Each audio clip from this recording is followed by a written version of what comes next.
Thank you, Rabbi, and thank you for the opportunity to be here today. So I'm going to touch on something just slightly different. Interfaith Power and Light is my organization, and our mission is to inspire and mobilize people of faith and conscience to take bold and just action on climate change in the U.S. And we do this work through our national office and through our 40 state affiliates who are working at the grassroots level across the country. And it is a very coordinated effort to do this work together. And so what I want to touch on today is the advocacy work that we have done in the U.S.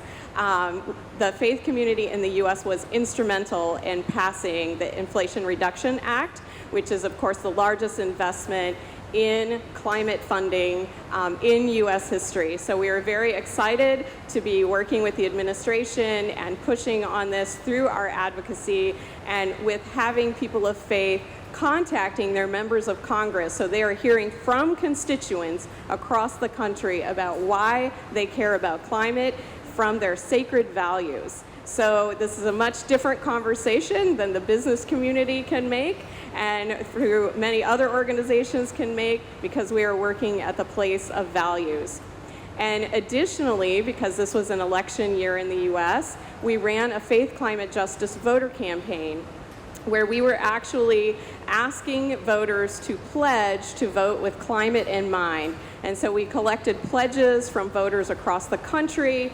We actually created a values voter guide that we could distribute to congregations and individuals across the country. And lastly, we just finished up text banking more than 500,000 voters in the states of Georgia, Pennsylvania, and Michigan, asking them to vote their values on climate in this election. And we still have some work to do in Georgia with a runoff election, but we do this all as a 501c3, so it is a public education effort, and we're very proud of the results of our voter campaign this year in 2022. Thank you.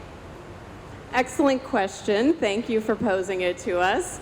What Interfaith Power and Light is very good at is reaching people in communities where they are. So if we were to double our investment, we would double down on investing in those communities and reaching people where they are. So that would be a huge investment in our state affiliates across the country, hiring more organizers, reaching more communities, and really, really doubling down on our